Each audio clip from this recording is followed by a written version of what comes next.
Since I was a kid, it seemed I collected Ninja Q.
Hello and welcome to another episode of the Ninja Tune podcast. For this episode, I'm very pleased to be talking to Daedelus, who is fresh off the plane about all manner of things, but predominantly his new album, Bespoke.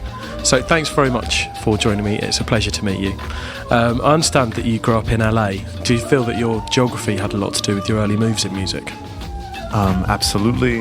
It's really nice to be back here in London. It is the exact opposite from LA, I think, as much as possible. We have sunshine and endless vistas of kind of space and desert, and growing up in Los Angeles does affect a certain kind of worldview. There's a certain amount at your doorstep at any moment that is quite spoiling. You know, any day or night you can kind of catch whatever kind of media or art you want to see or do. Not to say that it's good and not to pass any judgments. It's just the kind of thing that's just present.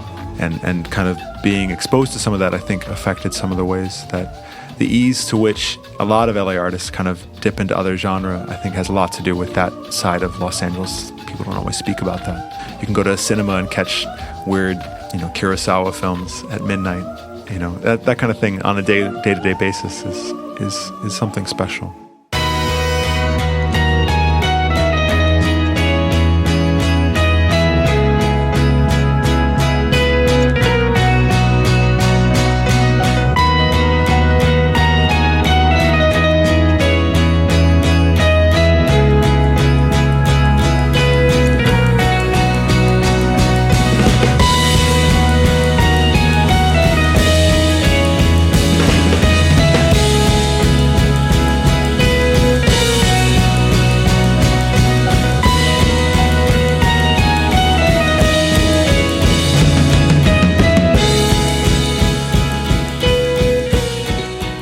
So your first musical steps were in classical music. What was your route towards that? There's something fantastic about public education where you might end up in places that you wouldn't normally tend towards. I wasn't a classical music buff, but I started kind of my musical training on double bass and bass clarinet are my kind of main instruments. And both those instruments aren't, in the history of rock and roll, they don't figure too highly. Certainly I could have tried to become a rockabilly kind of, psychobilly kind of dude, but that wasn't really in the cards for me. So when I was trying to learn these instruments, the music you learn, the kind of the canon is classical and sometimes jazz. And I kind of followed that exact path to kind of where I am in a funny fashion. And public school is entirely the reason I exist as a musician, is because they had these kind of vigorous programs for young musicians. I've heard that your earliest introduction to rave music, and I suppose electronic and dance music, came from an encounter you had with the pirate radio when you were staying in a YMCA in London. How long did it take for that musical awakening to take hold for you? The exact moment when rave really worked for me, it wasn't so much when I came here. I'd heard some rave music before in the States. I mean, it had been played on some radio, just limited amount of dance music that kind of had the vibe, but just they were playing tracks. To actually hear it in context, to hear someone yelling sometimes stupidly on top of it about whatever club night names of, obviously that was London clubs at the time, and to hear it in that kind of context, it just made sense. It actually sung kind of, in the mix and everything. So that's when it resonated. So it really was right at that moment when it worked, basically. So when you started to gain an interest in this new rave music that you were hearing and you had this new context, was it something that your previous classical training was complementary to? It's funny because so much of rave is pulling from a polyamorous amount of sampling. It's just anything that seemed to be on people's turntables where it was fair game to be sampled, and everything from children's music to film soundtracks, hip-hop like Cookie Crew and Ultramagnetic MCs, they all figure in very highly in this certain period of rave music. It was almost as if the technology that was being invented right at that moment was enabling people to sample more, and so they poured in just whatever was at hand into their songs, even when it didn't harmonically work or really make musical sense necessarily, but it was really exciting. And certainly some of the classical or jazz training that I'd had up to that point, which was minimal, I was quite young still, but you start to see chord changes happening more than like acid house and stuff. It's very modal. It just happens to meander around in like a worm-like fashion around a single key. It doesn't really do very much necessarily. And suddenly you have these like really emotive John Barry strings and horns and different classical and film composers being utilized.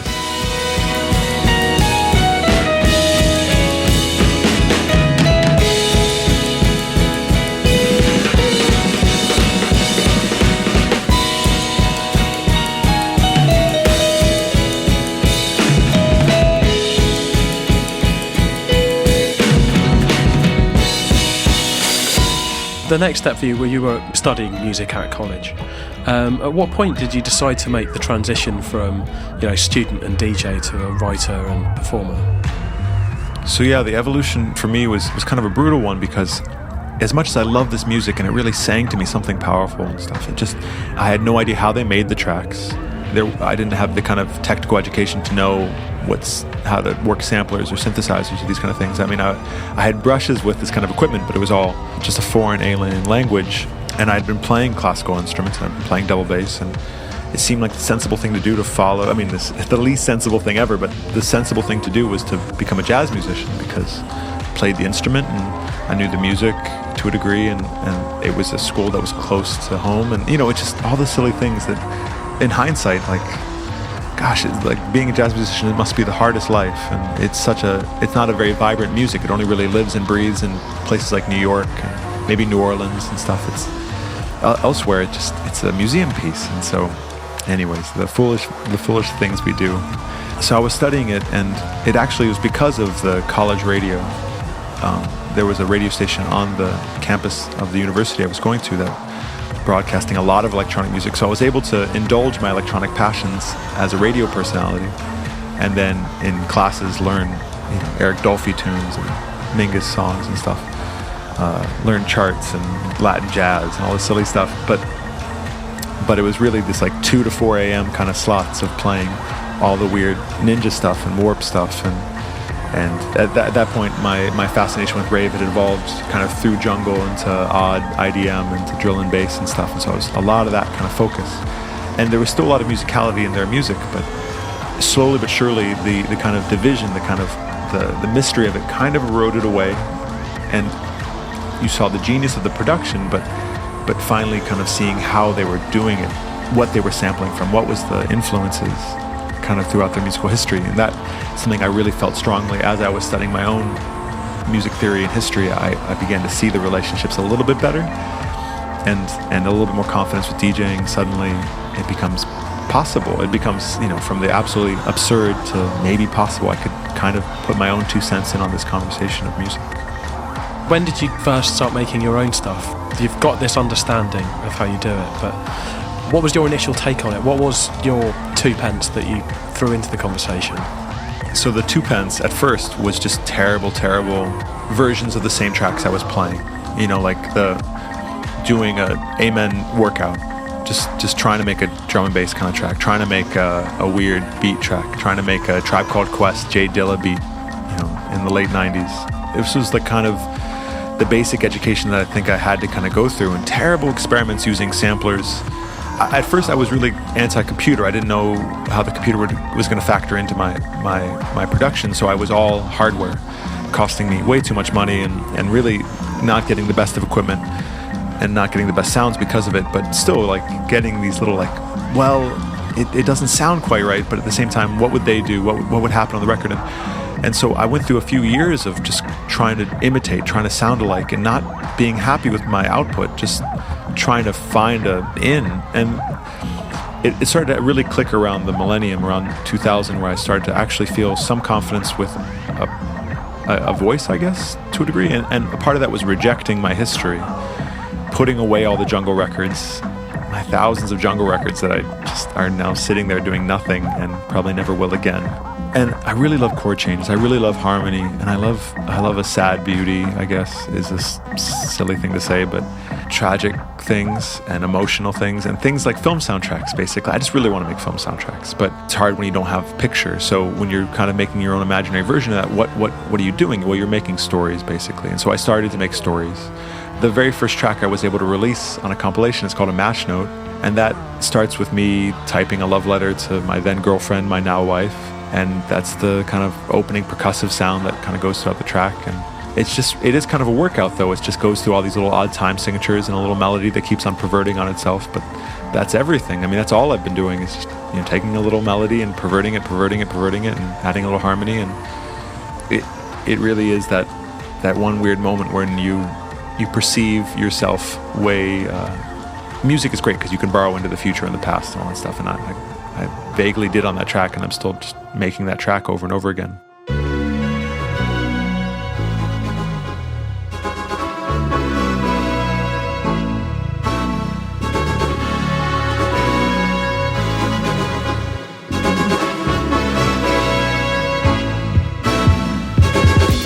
So when you first hit on this idea, was that when you decided to be a musician full-time, or was that always the case?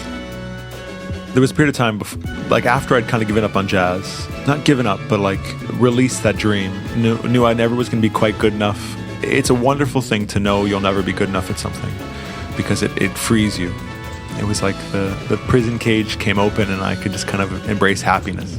Super, self-help book stupid, but absolutely true. There was a period of time in between when I was I had to make a living somehow, and I was doing music for commercials and television a little bit, where I was doing sound-alikes. A lot of that time, this was the early aughts, this is the early 2000s or whatever, I was doing a lot of Fatboy Slim and Moby and Chemical Brothers sound-alike tracks. I never sold anything. I never did a terribly good job. That music didn't come easily to me. Big beat, or whatever you want to call it at the time, just didn't fall under my fingers terribly well. But it was, again, very educational, working with deadlines, working with very demanding people, crazy people.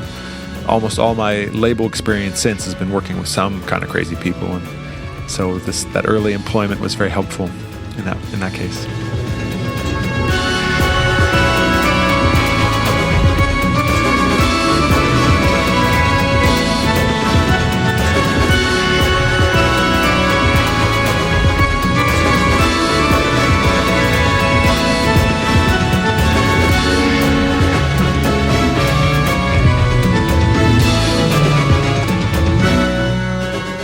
So at this point, were you already making stuff as Daedalus? When did you hit on the name, and what does it mean to you? So yeah, Daedalus, there was a brief period of time when I was DJing on the radio, on this college radio station. There was a moment of time, of course, you have to pick your alternate identity. You can't just be yourself. It's one of those unspoken rules of the radio that you have to observe, the transformation of a radio personality or whatever. I almost was DJ Dead Kids. I was spinning a lot of breakcore as well as the drill and bass and IDM, and Dead Kids seemed to have a je ne sais quoi to it or something, but that wasn't going to suit. It didn't really sum up me at all. But Daedalus was something that really had been rumbling around for me for a long time. I'm fascinated with this idea of invention, and especially when you go back a bit, you clear the slate, you get rid of preconceptions. So going back to ancient Greek myth really opened it up. I don't think people had an idea what that would sound like, and that ties into my other interests in like Victoriana and that kind of stuff. There isn't these kind of solid recordings of that moment. So it's like you can sound like anything, and you can borrow into these ideas, hopefully. And again, the tragedy issue too. I like things that are a bit sad and a bit threadbare and hard, I guess. And Daedalus, of course, is quite a tragic Greek figure. So, I mean, he loses his son and kills his cousin over petty things. It fit.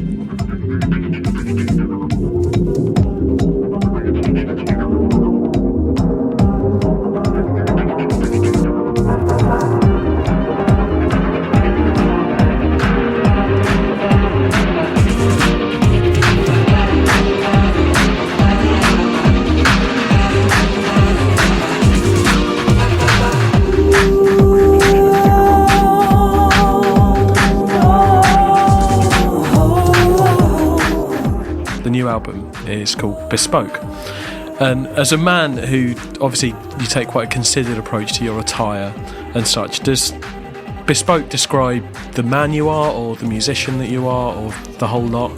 No, I'm an addict for a concept. I really should release this idea. It isn't very popular in modern music to have too much conceptual nature of things.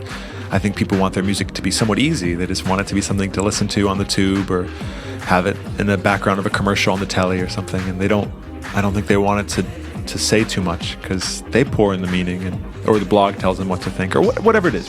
It's fine. But I'm an addict for it. And I like when things have a reason.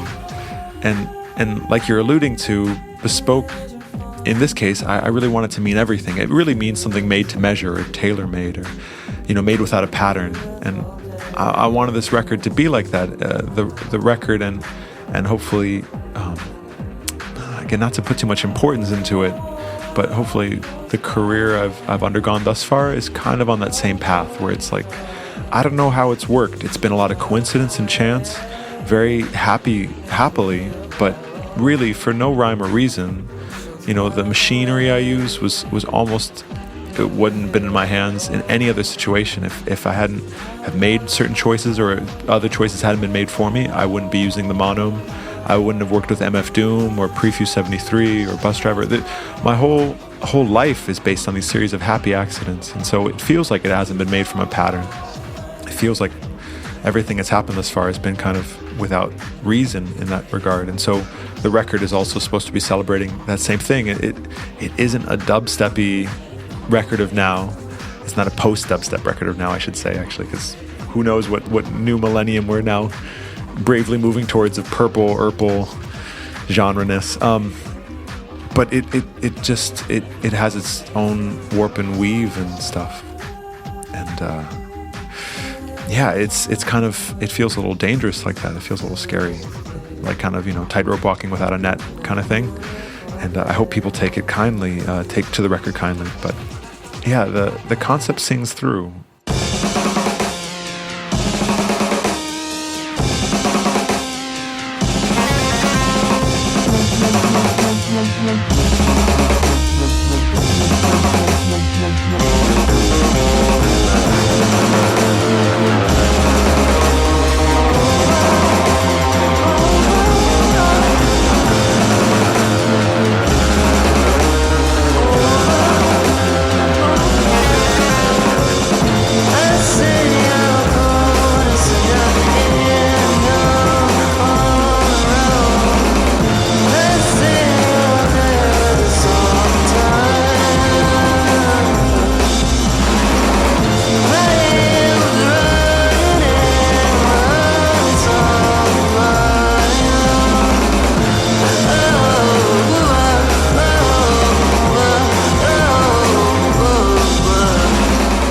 So you say you made the album with a concept, but the concept was kind of not to have a pattern. So how did you tackle it, to have that concept but the lack of pattern? Did you approach the album as a whole? Was it song by song? And in saying that it doesn't have a pattern is of course a bit of a lie, because there was definitely a distinct idea involved, and part of that idea was the fact that I'm on the Ninja Tune label, and Ninja Tune has a vibe, and as much as I'm in America, maybe kind of distant from the London office, I'm not immune to that kind of stuff, and I was very much listening to these kind of concepts that they were putting forward and stuff, and they wanted songs, some sing-along stuff and whatnot. And so I gave him my weird version of some of that at times. And I wanted the record to be vocal, but no rapping, for instance. I've done a lot of rap in my career, and I just wanted to take a little break, a little breath from that, maybe to come back to it renewed soon with some other new MCs. But for now, just taking a look at the vocal aspect and not letting the vocal override the song, but to let it be really another instrument in the music. But words are really important and powerful, and the record contains a lot of that. But if you listen to it carefully, like, it's hard to understand, for instance, this track Overwhelmed with Bilal. You don't really know what he's saying at any point. I mean, there's some words that come through every once in a while, but it's really about the fact that it's a kind of a meaning, it's a vibe more than it's like, hey, these are the words. And I don't know, I think there's some buried treasure in that if people really want to make up their own, like, what is exactly his bus driver saying on his track? Well, he's saying some weird stuff, but that's part of it, his whole thing, and part of the record as well. What can you do? What can you do? Warm the mouth as the nights are endless, cyclone. And what's inside your head, you don't announce a life sentence. Well, you and I are sent to die in bed, northern of hollowed husks, in need of heart transplants, kill time, cold blood, that flee wildly, giving you a land day. What can you do for me? Now that you did to me. What can you do for me? Now that you did to me. What can you do for me? Now that you did What can you do for me? to me. What can you do for me? You mentioned that you treated like the vocals as another instrument on this album, and you used a variety of different vocalists and collaborated with a lot of people. So did you have them in mind before you started, or did you sort of write the rest of it and then think which vocal instrument would sound good over the top of this? There's a mix, of course. I mean, like, there were some people I was shooting for from the very beginning, Anara George being one of the key ones, who was thankfully early on the record, and just an incredible vocalist. The Bird and the Bee is a group that maybe people should know about here in the UK. Maybe some people do, some people don't. They're more indie, but they do electronic music as well. And she's just this amazing vocalist who actually comes from an amazing musical lineage. I really wanted to show that aspect of LA as well. Not just the beat scene and these kind of things that are becoming well known, but there's this other kind of scene happening. So I was shooting for her, but someone like Bilal was a last minute thing that worked out really quite well, I feel like. And so it's a mix of things on the record, but it was really looking for the right sound for each track. It's a sign let me see your mind.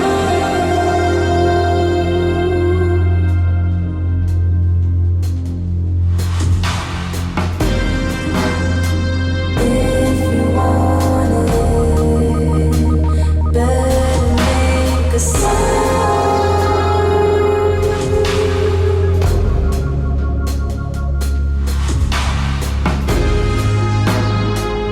It's my wonder that you go inside. So you're sort of saying just now about the LA scene and a lot of these artists being part of that. Do you consider yourself part of the LA scene still? And is this album for you an LA album, despite the pressures of Ninja Tune way off in London?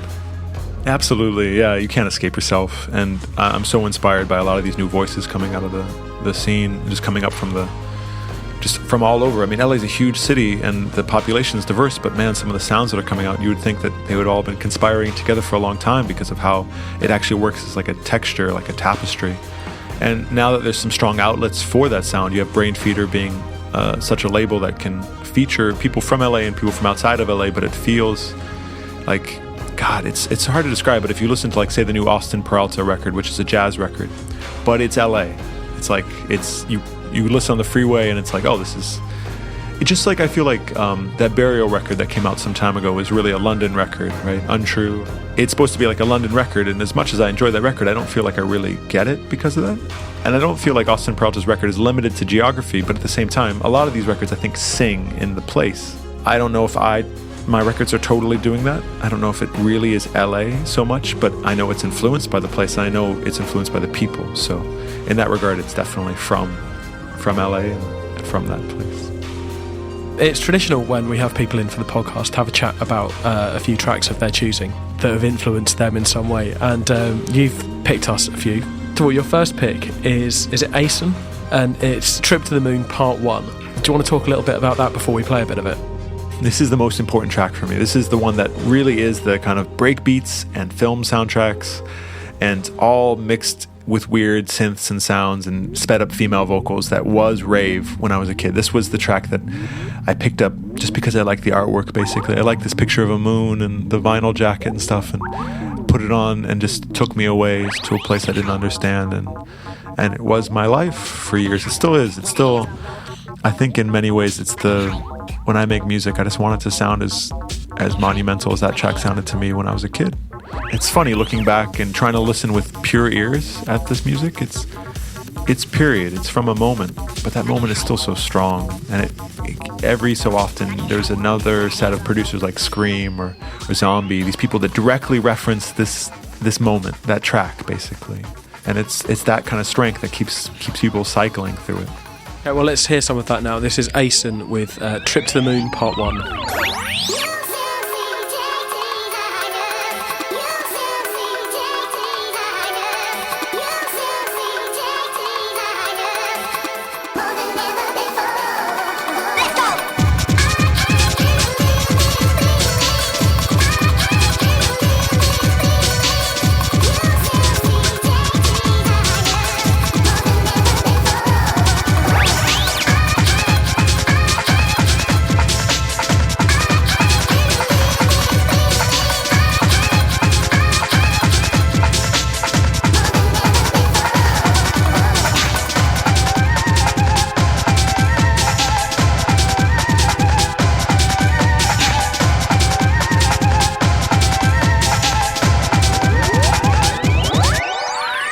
That was Asen, Trip to the Moon Part 1, which was the first of Daedelus's choices for the Ninja Tune podcast. Your second is significantly different from that. It's the Pixies, your second choice. The track is Alec Eiffel, and what's it about that one that makes you want to draw attention to it here? There's a really wonderful lesson I learned from that particular album, Trumplemond being the record and Alec Eiffel being the track. When I first heard the Pixies, I hated them. They were very jangly, and there was a lot of LA references. So it's like it deserved attention. It was one of those things that was running rampant around some of the friends I had. People loved it, and I couldn't get into it. I couldn't get my ears around it. But I liked this girl, and she really liked the music. And so it made me listen to it just a little bit more. And I started to see something far beyond my expectation. And Alec Eiffel, for instance, is this weird synergy of like, what are they talking about? It's all this weird French stuff going on, and they're talking about inventors, and I like inventors, but where are these synths coming from at the end of the track? I like this electronic music, but why are they using synths? I mean, I thought I understood where those synths belonged, and they're utilizing them. They're experimenting with all the sound, and it sounds so. Wait a second, it sounds really good. And I really like this girl, and I ended up marrying her. So it became really important to me. My Laura Darlington is and was a huge Pixies fan, and it taught me an important lesson basically about giving music time to breathe and trying to see really where it's coming from and see it for what it is. And some things do take time. We don't afford much time for music nowadays, but maybe if people listen to this track right now, if you're not familiar with it, just give it a second. Give it a moment. Let it go through all of itself. It's kind of a little bit of a long track, so just let it go through everything, and then maybe it'll reveal itself. Here comes Alec Eiffel by the Pixies.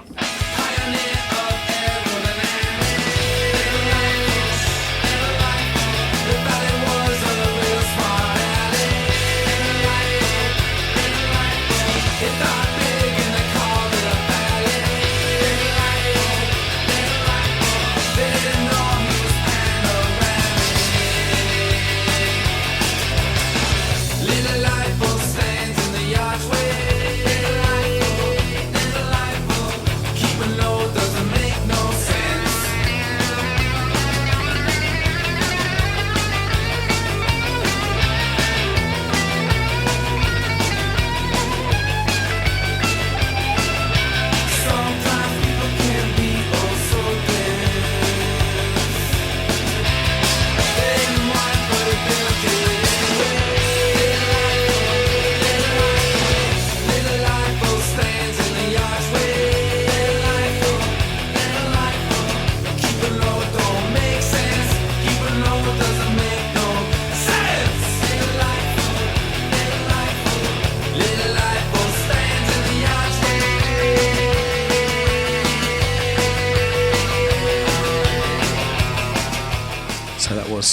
Pixies with Alec Eiffel.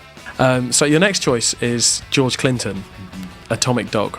I've heard a rumour somewhere that your next door neighbour managed Funkadelic at some point. Is this accurate or is it completely spurious? It's actually the next door neighbor's brother, right? That was the story that was fed to me.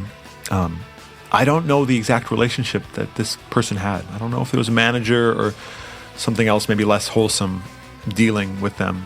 I got a chance to meet the Parliament band and George Clinton when I was a kid, about 5 years old or whatever, and I have all their records from this age, from when I was this young. I have every Parliament record, every George Clinton record.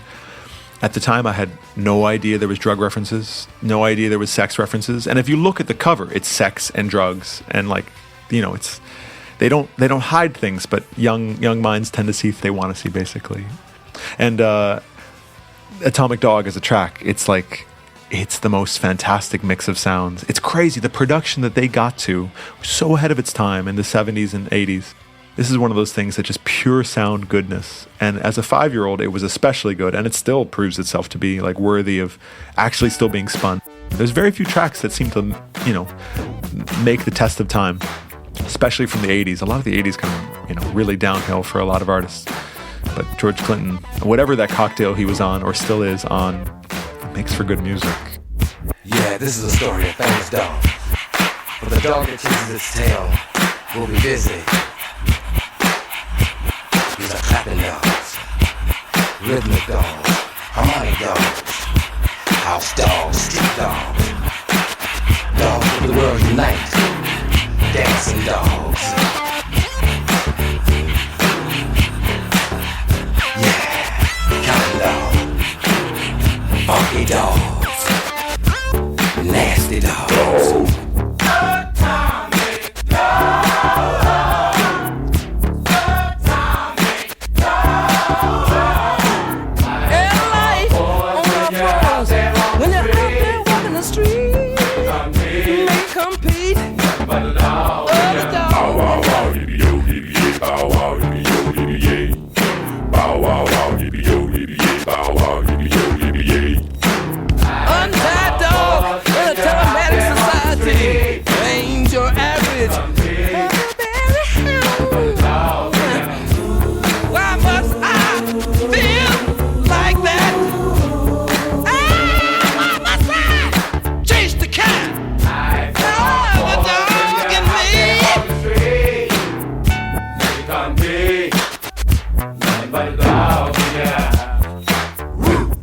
George Clinton with Atomic Dog there. And your next choice is a Ninja Tune release. It's from Funky Porcini, and this is the track Carex.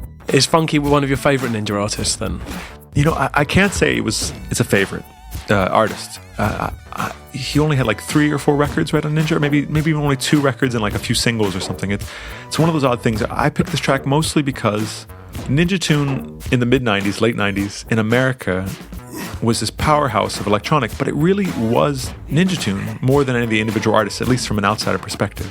I was working at a radio station. We would get serviced Ninja Tune product and stuff, Ninja Tune CDs and vinyl and stuff, and it was always every record was seemingly different from the last, but it always had this ninja on it. It always had that thing that made Ninja Tune different than a lot of other labels, because it had a personality. It really had a ninja-ness. And that record, I was already encountering a lot of drill and bass and kind of up-tempo breaks and stuff, and suddenly this artist, Funky Porcini, what does that even mean? And wait a second, it's all that kind of music. It really sang, and it really was jazzy. So it's as if you have this old friend that you never met before come into your life. All these things that I'd been drawing from, all this jazz and electronic music, and they're doing it. It's there. It's just happening. And it's different. You have artists like Square Pusher, who's really Jaco Pastorius, very influenced, very bassy and moving around. And I was always a double bass player. I was never into the florid, really 70s fusion stuff. I was into quote unquote real jazz, bop and post bop. So Funky Porcini was kind of pulling from sources that was much more akin to my spirit, and therefore it drew me into Ninja, basically. That was my gateway drug into Ninja for all intents and purposes. I mean, certainly I was familiar with Cold Cut and I was familiar with other things, but that was the weed that got me into harder stuff, basically.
That was Car Wrecks from Funky Porcini as picked by Daedalus for the Ninja Tune podcast.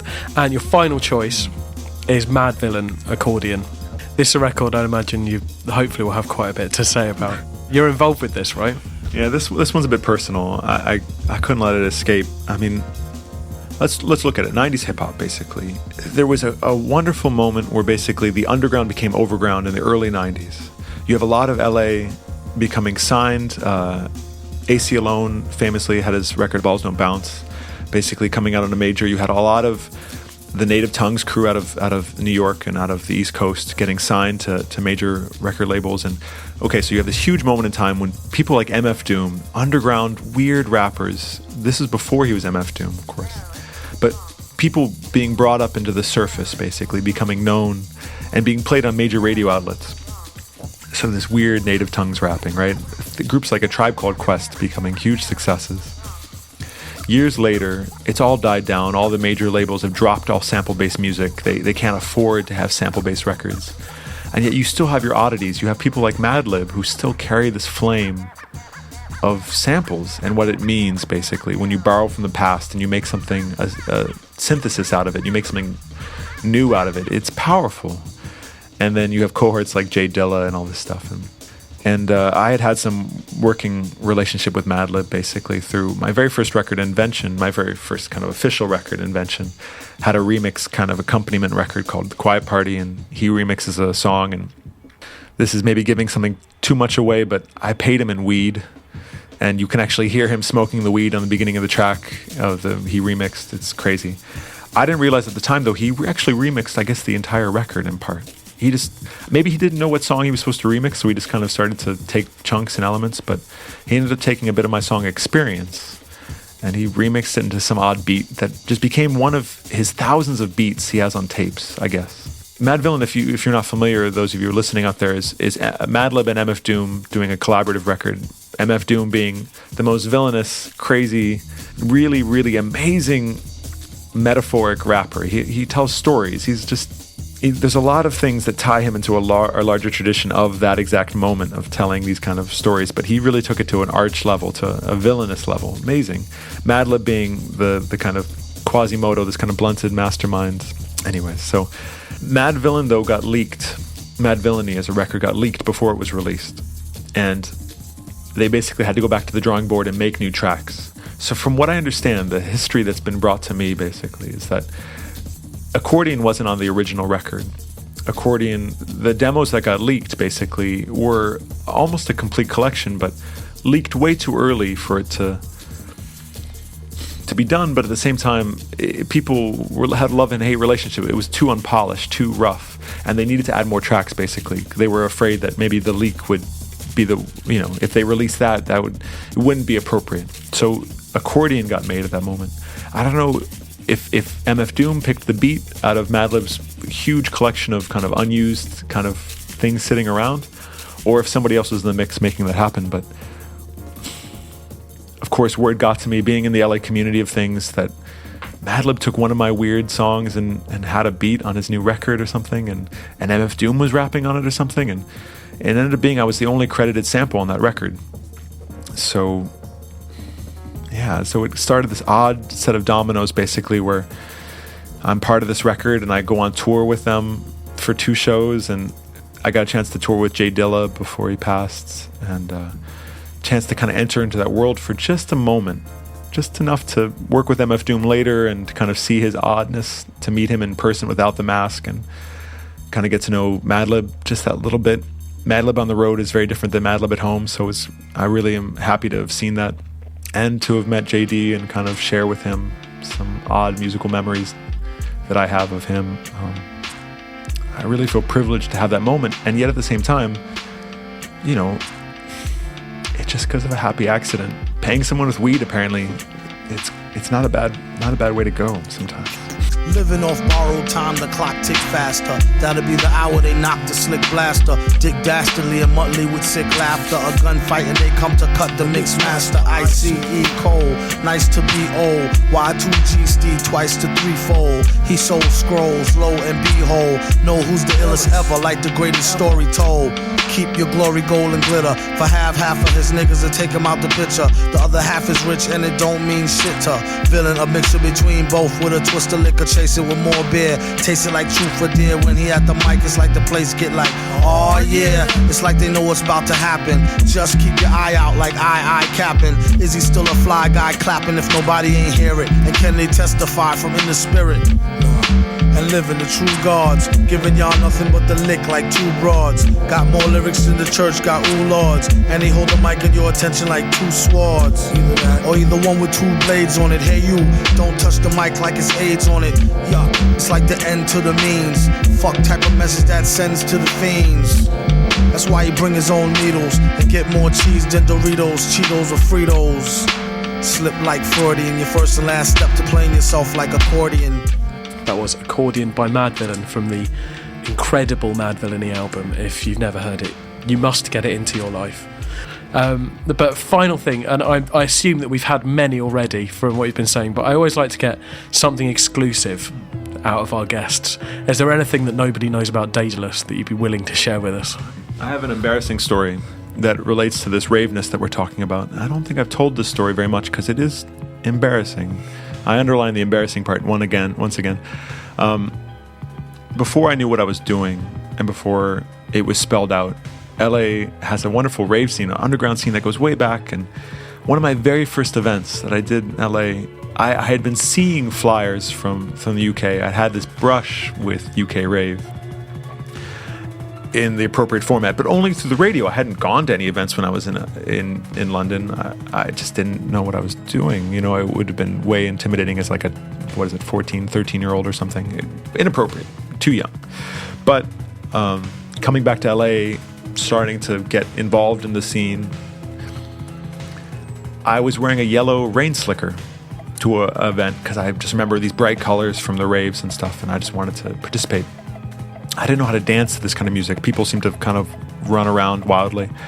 And I ended up dancing all night to tracks like Didgeridoo by Aphex Twin. That was my first time hearing that track at this particular rave. And things of that ilk, that kind of moment in rave. And my arms were up next to my sides and totally free of any substances. I never really have been one for substances and raves. It seems like a vastly inappropriate place to be really doing things. Anyways, that's just me. No, one thing about rain slickers, they don't breathe. They get really sweaty easily. So I'm dancing and, talking to people and stuff. And at the end of the night, I release my arms down. It's like, oh, finally, leaving the place. And what comes forth from my elbows, basically, is such a gallon of sweat. And I'm so embarrassed. Because, of course, I don't realize, just so overwhelmed with the music, I don't realize the state I'm in. I'm completely soaked underneath. And now the inside of my rain slicker is so incredibly uncomfortable, so swampish. And so it's hard to describe. I want to get out of this thing so badly at this point. And yet the fear, the few friends that I have, that they don't necessarily even enjoy this music, but I drag them along this whole night of dancing. It's a tough situation. Yeah, it's tough. Years of awkwardness in my youth. There's reasons I dress up Victorian now, because it's off the map. You just clear the slate. Just get rid of the past. Yellow rain slickers be gone. That's something a little exclusive, sadly, that maybe the world doesn't need to know. So all that remains is for me to thank you, 1,000 times thank you for joining me. It's been a pleasure to have a chat with you. Must listen to the new album Bespoke. It's out on Ninja Tune in April, and it's a corker. So yeah, I'm sure the audience will look forward to hearing it. I already have. I can vouch for the album. So yeah, go out and get it. But yeah, thank you very much for joining me. Thank you very much. Thanks.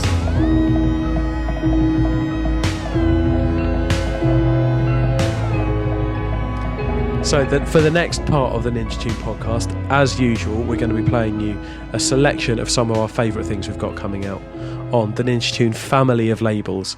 The first one that we're going to play to you this time is Slugabed with Moonbeam Rider.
That is Moonbeam Rider by Slugabed, and that is coming out on Ninja Tune. Up next, we've got Eskimo with We Got More. We got more than we have before.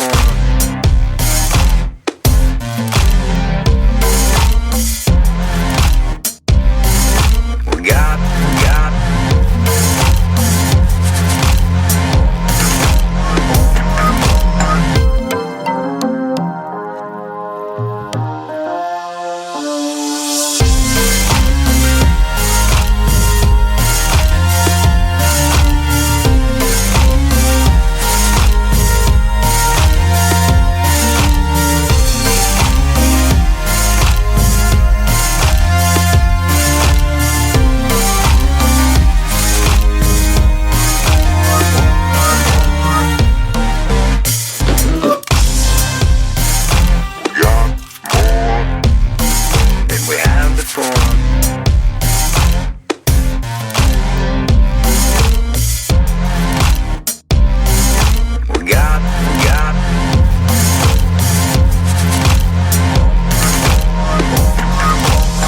That was Eskimo with We Got More. And up next, we've got a track from Wiley, and the track is called Numbers in Action. Esky boy, A-listed. To get it right, I know it's all about timing. I reinvent them like a brand new signing. I talk about the little ladder we are climbing. Music ain't a thing because I know I put the time in. If it's an issue and you're gonna need tissue cause your eyeballs are boring, you can stop whining, whinging, change what you're thinking. I'm all for putting the pen to the paper cause I'm an all for. I'm never putting an act on, I've done this thing since Shaq at Saxon. And I'm still a fan of Michael Jackson, but now I wanna see numbers in action. I wanna see numbers in action. I wanna see numbers in action. I wanna see numbers in action. I wanna see numbers in action. I wanna see, yo, can you send me what I called for? Like green sticky, yeah, the one you might walk for. You say they don't like Wiley, talk more. Because I educate like a tutor. Musical, you see me group one, you're in group four. And you got the fever, the one you need soup for. These other spitters ain't hot, they are lukewarm. Have you ever seen a gram spirit in its true form? Help put a foot in a shoe, like a shoe horn. They tell me kick back a little, come too raw. I say the things on your mind and what your crew saw. I got the vision, I can open up a new door. And I'm one of the greatest, but my sound's fresh like I'm one of the latest. I can move floors, especially dance ones. Plus I got kicks, chart ones, dual core. That was Numbers in Action from Wiley, coming out soon on Big Dada. Up next is another one we're really excited about. It's Toddler T's Take It Back.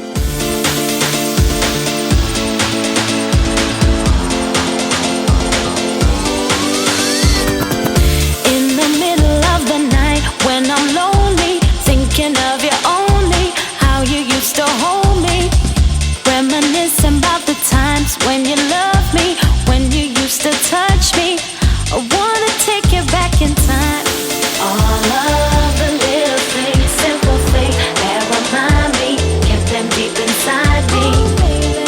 All the sweet memories long behind me always seem to find me. So tell me, can we take it back to you and me, baby? How we used to be, baby. Can we take it back to you and me, baby? Sweet memories, baby. That was Take It Back by Toddler T. Up next, we've got another really interesting release. This is Grey Reverend with One by One. It's coming out on Motion Audio, this one, which is Cinematic Orchestra's label. Name is called, the saints are marching over innocence.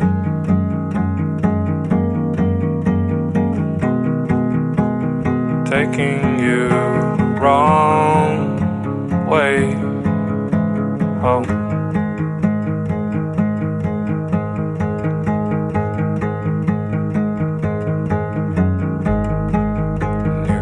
Change your mind, investing in the time stop prophecy.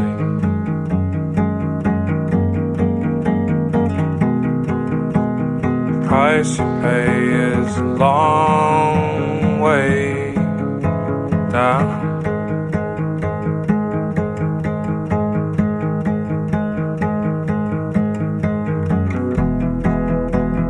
One by one, days they are behind us.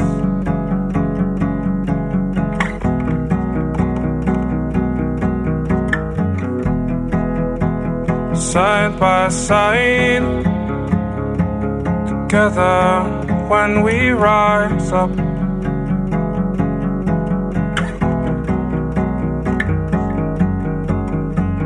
That was Grey Reverend with One by One, coming out soon, as I said, on Cinematic Orchestra's label, Motion Audio.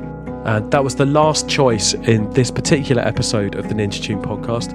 All that remains is for me to thank you for sticking with me, and also for obviously downloading and listening. I hope you've enjoyed this episode. I'm incredibly grateful to Mr. Alfred Darlington, also known, of course, as Daedelus, for staying and having a chat with us about the new record. And also, I'd like to thank DK for, again, doing a brilliant job of producing this podcast. I've been Dexter, as always. Thanks very much. Bye-bye.